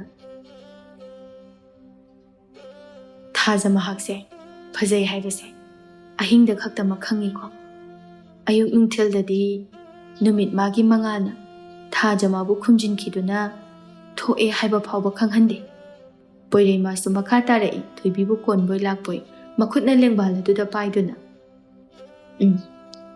tha jaga numitka yamna naknaba mari ama lei mataw sigumna aina numitne aduga na hakna aigi mabal tangjaduna thokliba thajani matam chuppada nangi mangalbu aina pigani nangi khongthang khudingma aina senagani imini aidi nangi natungda inariba mikup khuding nangbu thadokla thawaisina hakchangdagi khainadriba phauba aduga khainarabasu nanaktada leigani adubu aihakti naitom tabi thajama hakpoi ningde naitom leiba haibase aina yamna kisaba wahi singi manungda masisu amani matam chuppada nanga dumak lengdana leigani aidi naitom tabi thajanate thoibi poireida muk yengduna nupana khoise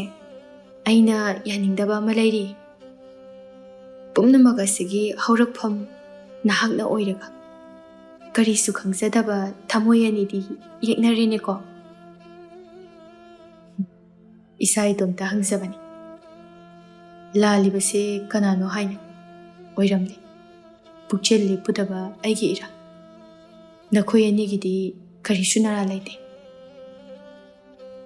chummi madumakni aina khanghaningbasu aigi thamoina yaningkhide ai lali haibase aduga ingelebisu lana khange ngamkhide maramdi mahaki sumara leitabani matamdudasu khanjaki madudi lalibase khanano haina chinbalasina nahakni haiba khangna khangna haibadi ngamkhide ꯑꯗꯨꯃꯛꯅ ꯍꯧꯖꯤꯛꯇꯤ ꯃꯗꯨꯒꯤ ꯅꯤꯡꯉꯝꯗꯕ ꯃꯗꯨꯅ ꯃꯔꯝ ꯑꯣꯏꯔꯒ ꯐꯅ ꯅꯨꯡꯉꯥꯏꯔꯕꯁꯨ ꯊꯃꯣꯏꯗ ꯅꯨꯡꯉꯥꯏꯇꯕ ꯑꯃꯗꯤ ꯑꯗꯨꯃꯛ ꯂꯩꯔꯤ꯫ ꯀꯔꯤꯒꯤ ꯑꯩꯍꯥꯛꯁꯦ ꯅꯪꯒꯤ ꯈꯛꯇꯃꯛ ꯑꯣꯏꯔꯝꯗꯕꯅꯣ ꯍꯥꯏꯅ ꯃꯇꯝ ꯈꯔ ꯃꯥꯒ ꯂꯣꯏꯅꯔꯨꯕ ꯃꯤꯀꯨꯞ ꯑꯗꯨꯅ ꯅꯪꯒ ꯅꯨꯡꯁꯤ ꯆꯥꯟꯅꯅ ꯂꯣꯏꯅꯔꯝꯕ ꯊꯣꯛꯂꯕꯗꯤ ꯑꯁꯨꯝꯅ ꯅꯤꯡꯉꯝꯗꯕ ꯑꯁꯦ ꯐꯥꯎꯔꯝꯂꯣꯏ ꯍꯥꯏꯅꯁꯨ ꯆꯩꯖꯔꯤꯕꯅꯤ ꯏꯁꯥꯅ ꯏꯁꯥꯗ꯫ ꯍꯣꯏꯁꯦ, ꯍꯧꯈ꯭ꯔꯕꯗꯤ ꯍꯧꯈ꯭ꯔꯦ, ꯁꯣꯏꯗꯕ ꯉꯥꯝꯗꯕ ꯃꯤꯕꯨ ꯂꯩꯕ꯭ꯔꯅꯤ? ꯑꯗꯣ ꯀꯩꯅꯣꯝꯇ ꯍꯪꯒꯦ, ꯑꯩꯁꯦ ꯍꯧꯖꯤꯛꯄꯨ ꯀꯌꯥꯝ ꯅꯨꯡꯁꯤꯒꯦꯕ? ꯅꯨꯡꯁꯤꯕꯒꯤ ꯋꯥꯗꯤ ꯌꯥꯝ ꯅꯨꯡꯁꯤꯗ, ꯏꯅꯥꯛꯇ ꯂꯩꯔꯁꯤ ꯐꯥꯎꯕꯗ ꯃꯤꯀꯨꯞ ꯑꯃꯠꯇ ꯂꯥꯞꯍꯟꯅꯤꯡꯗꯦ꯫ ꯏꯅꯥꯛꯇ ꯂꯩꯔ ꯐꯥꯎ ꯈꯝꯕꯟꯕ ꯐꯥꯎꯏ꯫ ꯑꯩꯁꯦ ꯑꯉꯥꯎꯕ ꯑꯣꯏꯔꯦ ꯅꯪꯒꯤ ꯈꯟꯕꯗ꯫ ꯑꯗꯨ ꯅꯠꯇꯦ ꯑꯩꯅ ꯇꯥꯅꯤꯡꯕꯗꯤ ꯆꯥꯡ ꯇꯝꯃꯨ, ꯑꯩꯕꯨ ꯀꯌꯥꯝ ꯅꯨꯡꯁꯤꯒꯦ ꯍꯥꯏꯕꯗꯣ꯫ ꯅꯨꯡꯁꯤꯕꯕꯨ ꯀꯃꯥꯏꯅ ꯆꯥꯡ ꯇꯝꯃꯨ ꯍꯥꯏꯅꯣ ꯑꯉꯥꯎꯕꯤ? ꯑꯉꯥꯎꯕꯤ ꯀꯥꯏꯅ ꯑꯩ ꯉꯥꯎꯋꯦꯗꯤ ꯅꯣꯏ ꯅꯇꯨꯅ ꯍꯥꯏꯕ꯭ꯔꯥ? ꯑꯩ ꯉꯥꯎꯗꯦ ꯍꯅꯨꯕꯥ, ꯇꯝꯕ ꯌꯥꯕꯅꯤ, ꯅꯠꯇ꯭ꯔꯗꯤ ꯑꯩ ꯊꯥꯖꯔꯣꯏꯗꯣꯏꯅꯤ ꯅꯪꯅ ꯍꯥꯏꯁꯤ꯫ ꯊꯣꯏꯕꯤ ꯃꯥꯒꯤ ꯑꯁꯨꯝꯅ ꯏꯀꯣꯏ ꯀꯣꯏꯗ ꯍꯥꯏꯗꯣꯔꯛꯄ ꯋꯥꯉꯥꯡꯗꯅꯤ ꯄꯣꯏꯔꯩ ꯃꯥꯅ ꯍꯦꯟꯅ ꯅꯨꯡꯁꯤꯔꯤꯕꯁꯦ꯫ ꯑꯗꯨꯃꯛ ꯅꯣꯛꯃꯤ ꯅꯣꯛꯃꯤ ꯇꯧꯗꯨꯅ ꯈꯨꯝꯂꯛꯏ ꯌꯥꯝꯅ ꯅꯨꯡꯁꯤꯕ ꯈꯣꯟꯐꯝꯗ꯫ ꯑꯄꯪꯕꯤ, ꯋꯥꯍꯩꯒꯤ ꯋꯥꯅꯤ, ꯅꯨꯡꯁꯤꯕꯗꯤ ꯆꯥꯡ ꯇꯝꯕ ꯌꯥꯗꯕꯅꯤ, ꯊꯃꯣꯏꯗ ꯊꯝꯒꯗꯕ꯫ ꯑꯁ, ꯌꯥꯗ꯭ꯔꯁꯨ ꯌꯥꯍꯜꯂꯣꯕ꯫ ꯌꯥꯗ꯭ꯔꯁꯨ ꯌꯥꯍꯜꯂꯣ ꯍꯥꯏꯁꯤꯅꯤ꯫ ꯁꯣꯔ ꯑꯃꯨꯛꯇꯪ ꯍꯣꯟꯊꯗꯨꯅ ꯇꯞꯅ ꯃꯈꯥ ꯇꯥꯔꯛꯏ꯫ ꯆꯥꯡ ꯇꯝꯕꯗꯤ ꯉꯝꯃꯣꯏ, ꯑꯗꯨꯕꯨ ꯅꯨꯡꯁꯤꯕꯒꯤ ꯋꯥꯗꯤ ꯍꯥꯏꯅꯤꯡꯉꯥꯏ ꯂꯩꯇꯅ ꯆꯥꯡ ꯇꯝꯕ ꯉꯝꯃꯣꯏꯗꯕ ꯃꯑꯣꯡꯗ ꯅꯨꯡꯁꯤ꯫ ꯅꯪꯕꯨ ꯅꯨꯡꯁꯤꯕꯒꯤꯗꯃꯛꯇ ꯃꯤꯒ ꯄꯨꯅꯈꯤꯕꯁꯨ, ꯊꯃꯣꯏ ꯀꯟꯕ ꯑꯣꯏꯈꯤꯕꯁꯨ ꯅꯪꯒꯤꯗꯃꯛ, ꯏꯃꯥ ꯏꯄꯥꯒꯤ ꯑꯀꯟꯕ ꯋꯥꯍꯩ ꯇꯥꯈꯤꯕꯁꯨ ꯅꯪꯒꯤꯗꯃꯛ, ꯑꯩꯅ ꯑꯐꯕ ꯃꯤꯁꯛ ꯑꯃ ꯑꯣꯏꯔꯛꯈꯤꯕꯁꯨ ꯅꯪꯒꯤꯗꯃꯛ, ꯈꯪꯗꯦꯗ, ꯅꯪꯒꯤꯗꯃꯛ ꯁꯤꯕ ꯐꯥꯎꯕ ꯉꯝꯒꯅꯤ꯫ ꯑꯩ ꯇꯁꯦꯡꯅ ꯅꯪꯕꯨ ꯌꯥꯝꯅ ꯅꯨꯡꯁꯤ꯫ ꯑꯗꯨꯗꯤ ꯑꯁꯦꯡꯕ ꯅꯨꯡꯁꯤꯕ ꯆꯤꯡꯗꯦ꯫ ꯅꯨꯡꯁꯤꯕꯒꯤꯗꯃꯛ ꯁꯤꯈ꯭ꯔꯗꯤ ꯃꯥꯗꯤ ꯑꯇꯣꯞꯄꯒ ꯂꯨꯍꯣꯡꯈ꯭ꯔꯅꯤ꯫ ꯁꯤꯕꯨ ꯑꯁꯦꯡꯕ ꯅꯨꯡꯁꯤꯕ ꯆꯤꯡꯕ꯭ꯔꯕ?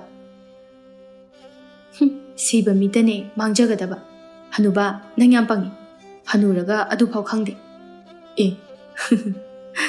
ꯅꯪꯁꯦ ꯀꯩꯒꯤꯅꯣ ꯃꯤꯕꯨ ꯑꯁꯨꯛ ꯌꯥꯝ ꯊꯤꯅ ꯉꯥꯎꯍꯟꯕ ꯍꯧꯅꯕ꯭ꯔꯣ? ꯑꯩꯅ ꯄꯪꯉꯦ ꯍꯥꯏꯕꯩꯅꯤꯅꯦ ꯅꯪꯅ ꯉꯁꯤ ꯑꯩꯉꯣꯟꯗ ꯄꯪꯉꯦ ꯍꯥꯏꯁꯦ꯫ ꯑꯗꯣ ꯍꯅꯨꯕꯥ, ꯏꯕꯥꯅꯤ ꯃꯄꯣꯛ ꯈꯨꯗꯤꯡꯗ ꯑꯗꯨꯝ ꯊꯦꯡꯅꯁꯤꯀꯣ? ꯊꯦꯡꯅꯕꯇ ꯅꯠꯇꯦ, ꯅꯨꯡꯁꯤ ꯄꯟꯊꯨꯡ ꯌꯧꯃꯤꯟꯅꯁꯤ, ꯑꯌꯦꯠꯄ ꯌꯥꯎꯗ ꯊꯥꯖ ꯃꯥꯅ ꯈꯪꯁꯟ꯫ ꯏꯕꯥꯅꯤꯒꯤ ꯋꯥꯔꯤ ꯑꯁꯤꯕꯨ ꯎꯔꯒ ꯇꯥꯔꯒ ꯃꯤꯄꯨꯝ ꯈꯨꯗꯤꯡꯃꯛꯅ ꯁꯛꯅ ꯁꯣꯟꯅꯍꯧꯁꯟ꯫ ꯉꯥꯏꯈꯣ ꯍꯅꯨꯕꯥ, ꯑꯩ ꯀꯩꯅꯣꯝꯃ ꯅꯤꯡꯁꯤꯡꯉꯛꯏ꯫ ꯅꯪꯅ ꯍꯥꯏꯔꯤꯕ ꯃꯌꯥꯝꯁꯦ ꯌꯥꯝꯅ ꯆꯥꯟꯅꯗꯕ ꯑꯃ ꯂꯩꯔꯤ꯫ ꯑꯍꯥꯟꯕ ꯊꯦꯡꯅꯕꯗꯗꯤ ꯅꯪꯅ ꯑꯩꯁꯦ ꯌꯥꯝꯅ ꯀꯔꯦꯝꯅꯈꯤꯕꯅꯤꯀꯣ, ꯑꯗꯨꯒ ꯏꯀꯥꯏꯕꯁꯨ ꯄꯤꯈꯤꯕꯅꯤ꯫ ꯁꯤ ꯌꯧꯅ ꯅꯨꯡꯁꯤꯔꯛꯏꯁꯦ ꯀꯩꯁꯨ ꯆꯥꯟꯅꯗꯦꯗ ꯄꯣꯏꯔꯩ꯫ ꯍꯧꯈꯤꯕꯁꯤꯡ ꯑꯗꯨ ꯅꯤꯡꯁꯤꯡꯂꯨꯕꯗ ꯃꯇꯣꯝꯇ ꯏꯀꯥꯏꯕ ꯐꯥꯎꯖꯔꯛꯏ꯫ ꯄꯥꯎꯈꯨꯝꯁꯨ ꯄꯤꯔꯛꯏ ꯅꯨꯄꯤ ꯃꯥꯒꯤ꯫ ꯀꯔꯤꯒꯨꯝꯕ ꯃꯃꯥꯡꯊꯛꯀꯤ ꯃꯇꯧꯒꯨꯝꯅ ꯃꯤꯅ ꯉꯥꯡꯅꯕ ꯊꯣꯛꯂꯕ ꯃꯇꯝ ꯑꯗꯨꯗ ꯈꯨꯃꯝꯒꯅꯤ ꯑꯩꯅ ꯊꯃꯣꯏ ꯄꯦꯟꯅ ꯅꯣꯛꯇꯨꯅ꯫ ꯃꯤꯡꯁꯦꯜꯗ ꯉꯥꯎꯕꯤ ꯂꯩꯁꯥꯕꯤ ꯁꯛꯊꯤꯕꯤ ꯃꯍꯥꯛꯇꯣ ꯄꯣꯏꯔꯩ ꯑꯩꯒꯤ ꯊꯃꯣꯏꯒꯤ ꯃꯕꯦꯝꯃꯅꯤ ꯍꯥꯏꯅ ꯆꯥꯎꯊꯣꯛꯆꯅ꯫ ꯄꯣꯏꯔꯩꯒꯤ ꯋꯥꯍꯩ ꯑꯗꯨꯕꯨ ꯇꯥꯕꯗ ꯊꯣꯏꯕꯤ ꯃꯥꯁꯨ ꯊꯃꯣꯏ ꯄꯦꯟꯅ ꯃꯤꯅꯣꯛ ꯑꯃ ꯂꯣꯏꯅꯅ ꯄꯣꯏꯔꯩ ꯃꯥꯕꯨ ꯏꯀꯥꯏꯅ ꯌꯦꯡꯖꯔꯛꯏ꯫ ꯃꯇꯥꯡ ꯑꯁꯤꯗ ꯂꯣꯏꯖꯔꯦ ꯃꯤꯡꯁꯦꯜꯗ ꯉꯥꯎꯕꯤ ꯂꯩꯁꯥꯕꯤ ꯁꯛꯊꯤꯕꯤ ꯍꯥꯏꯔꯤꯕ ꯋꯥꯔꯤ ꯑꯁꯤ꯫ ꯋꯥꯔꯤ ꯑꯁꯤ ꯑꯩꯍꯥꯛꯅ ꯄꯥꯊꯣꯛꯆꯕ ꯃꯇꯝꯗ ꯁꯣꯏꯈꯤ ꯂꯥꯟꯈꯤꯕ ꯋꯥꯍꯩ ꯋꯥꯇꯥꯁꯤꯡ ꯌꯥꯎꯔꯕꯁꯨ ꯃꯌꯥꯝꯅ ꯄꯨꯛꯆꯦꯜ ꯆꯥꯎꯅ ꯉꯥꯛꯄꯤꯒꯅꯤ꯫